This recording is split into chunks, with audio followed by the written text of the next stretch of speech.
ผมขี่รถมอเตอร์ไซค์ผ่านต้นตาลที่มันขึ้นอยู่ปากทางเข้าสวนผมเห็นลุงคนหนึ่งนะครับแกไปนั่งทำอะไรไม่รู้อยู่ใต้ต้นตาลผมก็สงสัยนะครับทั้งที่ขี่รถเลยมาแล้วผมก็ถอยรถกลับไปใหม่นะครับวนไปดูพอผมเห็นผมดีใจมากๆเลยนะครับมันเป็นสิ่งที่คนทำการเกษตรอย่างผมอยากได้แต่มันหาไม่มีนะครับแถวบ้านผมมันหายากมากนะครับก็คือมูลค้างคาวนะครับทีแรกผมคิดว่าผมคิดไม่ผิดที่ผมปลูกต้นตาลไว้ที่สวนในอนาคตสิ่งที่ผมคิดไว้มันก็จะมาเองนะครับไปมาจะใส่ไปส่งลูกไปโรงเรียนเหมือนกันเท่านี้บ่ครับอุ้ยยาวดีเลยนี่กี่ข้าวมีถุงยางผมไม่ใส่เอาไหมเอาเลยครับไม่เป็นไรครับมูลค้างคาวมันจะมีลักษณะแบบนี้นะครับนี่ครับจะออกเล็กๆยาวๆมนๆนะครับรีจะออกคล้ายๆกับขี้ของหนูนะครับเดี๋ยวผมจะพาไปดูต้นตาลที่ผมปลูกไว้ที่สวนอายุ10 ปีนะครับอันนี้เป็นต้นตาลอายุ10 ปีนะครับ10 ปีโตได้แค่นี้นะครับต้นตาลเป็นต้นไม้ที่โตค่อนข้างช้านะครับผมปลูกต้นตาลไว้ข้างๆริมคลองนะครับฝั่งนู้นเป็นคลองนะครับเพื่อที่จะให้ต้นตาลนะครับมันช่วยป้องกันดินพังทลายนะครับบริเวณข้างๆต้นตาล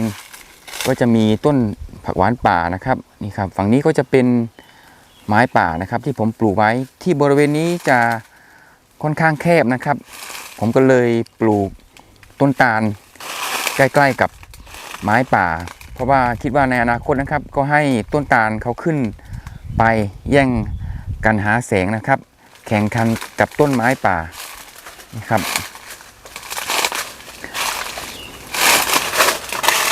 ต้นตาลที่ผมปลูกไว้บริเวณนี้ก็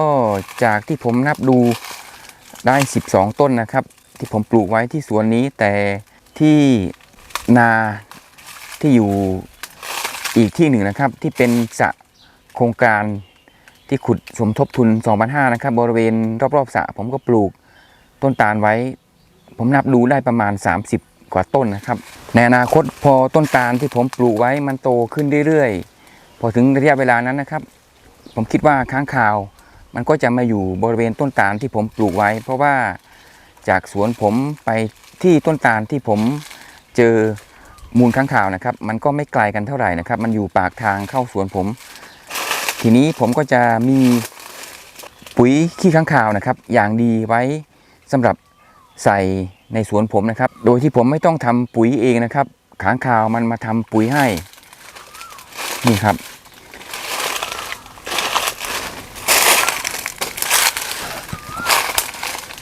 ฝั่งนี้ก็จะเป็นพวกไม้ป่านะครับไม้มะข่าโมงไม้แดงไม้พยุงนะครับผมปลูกรวมๆกันไว้ต้นตาลต้นนี้ก็ไม่ค่อยจะโตเท่าไหร่นะครับเดี๋ยวให้ดูต้นมะข่าโมงต้นนี้นะครับนี่ครับมะข่าโมงอายุ10 ปีนะครับปลูกพร้อมกับต้นตาลต้นสวยนะครับร่มรื่นดีนะครับผมเห็นข่าวที่จังหวัดศรีสะเกษนะครับที่ดาบวิชัยแกปลูกต้นตาลไว้นะครับที่จะพากันล้อมต้นตาลออกเพื่อที่จะขยายถนนต้นตาลที่ดาบวิชัยแกปลูกนะครับต้นสูงขนาดนั้นใช้ระยะเวลาค่อนข้างนานนะครับผมคิดว่า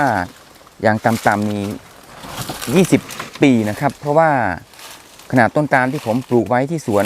10 ปีมันโตแค่นี้นะครับแล้วก็ในการที่จะล้อมต้นตาลไปปลูกไว้ที่อื่นคนที่จะล้อมต้องมีความรู้ด้วยนะครับเพราะว่าถ้าล้อมไม่ดีเอาไปปลูกมันจะตายนะครับผมเคยไปทำงานที่ประเทศสิงคโปร์เมื่อ10 กว่าปีที่ผ่านมานะครับถ้าคนเคยไปประเทศสิงคโปร์ก็จะรู้ว่าบริเวณ2 ข้างถนนนะครับของประเทศสิงคโปร์เขาก็จะปลูกแต่ต้นไม้นะครับต้นไม้ที่จะปลูกเยอะที่สุดเลยนะครับที่ผมเห็นที่ประเทศสิงคโปร์ก็คือต้นช้ำฉานะครับแล้วก็การปลูกต้นไม้ที่ประเทศสิงคโปร์เขาจะไม่ทำเหมือนบ้านเรานะครับเขาจะดูแลต้นไม้อย่างดีนะครับจะมีบริษัทรับเหมาที่คอยตัดแต่งกิ่งต้นไม้โดยเฉพาะนะครับคนงานที่ใช้ตัดแต่งกิ่งที่ผมเห็นส่วนมากก็จะเป็นแขกบัลลังก์เทศนะครับเขาจะใช้รถกระเช้า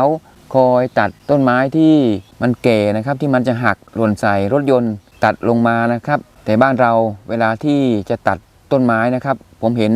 แต่แถวบ้านผมนะครับที่สุรินทร์เขาก็จะตัดให้เหลือแต่ กิ่งมันนะครับคล้ายๆต้นไม้มันไม่มีใบนะครับมันเหมือนต้นไม้ไม่มีชีวิตผมก็แปลกใจทำไมบ้านเราก็ตัดต้นไม้ต้อง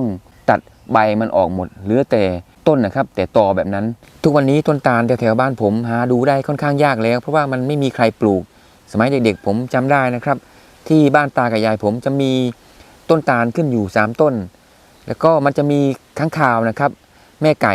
เข้าไปอยู่แล้วก็ค้างคาวตัวเล็กๆนะครับมันไปอยู่บริเวณใบตาลพอถึงช่วงหน้าแล้งนี่แหละครับวัยรุ่นนะครับเขาก็จะเอาไฟนะครับไปเผาใบตาลพอไฟมันไหม้นะครับค้างคาวที่มันอยู่ใต้ใบตาลมันก็จะร่วงลงมาชาวบ้านนะครับเขาก็จะเอาค้างคาวนะครับไปทำกับข้าวแกล้มลงแกล้มเหล้านะครับตามวิถี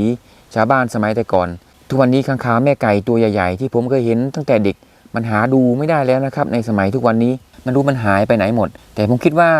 ผมปลูกไม้ป่าไว้แล้วก็ปลูกต้นตาลไว้ในอนาคตข้างหน้า